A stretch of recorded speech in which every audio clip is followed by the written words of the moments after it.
कन्नड़ा में बात करो, मैं नहीं करूंगा। हिंदी में बोलूंगा, नहीं करूंगा। नेशनल लैंग्वेज है, ये सब क्या लफड़ा लगा रखा है भाई। हम लोग सब इंडियंस हैं, इंडियंस की तरह रहना चाहिए। हम लोग पहले से ही कई लाइंस पर डिवीजन हो रहा है।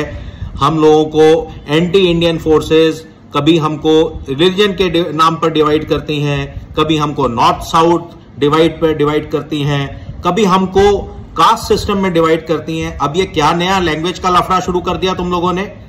इसका एक बहुत सिंपल सा सॉल्यूशन है, मैं आपको बताता हूं। समझ आए तो फॉलो करना, और नहीं समझ में आए तो कम से कम उसके पीछे मत पड़ जाना भाई जो आपका लैंग्वेज नहीं बोल पाता है। देखो, कोई भी आदमी आपकी भाषा में बात करता है तो सुनने में बहुत अच्छा लगता है। जैसे कोई फॉरेनर इंडिया में आकर आपको हिंदी में भजन गाकर सुनाता है तो उसका वीडियो आप लोग वायरल कर देते हो। और ऐसे ही जब कोई फॉरेनर इंडिया में आकर आपसे हिंदी में रास्ता पूछता है तो आपको बहुत अच्छा लगता है। तो ऐसा सबको अच्छा लगता है कि बाहर से कोई आया हुआ आदमी मेरी भाषा में बात कर रहा है। तो जब हम किसी दूसरे स्टेट में जाते हैं तो क्यों ना वहां की कुछ बेसिक चीजें सीख लें, और छोटे छोटे वर्ड्स, डेली ग्रीटिंग्स हम उनकी लैंग्वेज में बोलना शुरू कर दें। दिन के 5 वर्ड्स भी अगर हम सीखेंगे तो 1-1.5 महीने में हम वहां की लोकल लैंग्वेज की पकड़ ले लेंगे, और हम उनसे, वहां के लोकल लोगों से छोटी छोटी बात, डेली ग्रीटिंग्स एक्सचेंज करना उनकी लैंग्वेज में करेंगे तो हमारा प्यार बढ़ेगा, कंट्री में सौहार्द बढ़ेगा, और हमारी दोस्ती वहां लोगों से बहुत अच्छी हो जाएगी। जैसे मैं 2003 में चाइना गया तो वहां उस जमाने में कोई इंग्लिश में बात नहीं करता था।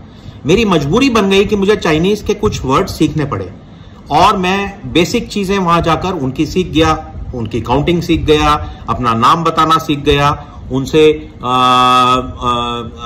एड्रेस कहाँ जाना है वो सीख गया, दिन के Sunday Monday Tuesday Wednesday Thursday weekdays सीख गया, महीनों के नाम सीख गया।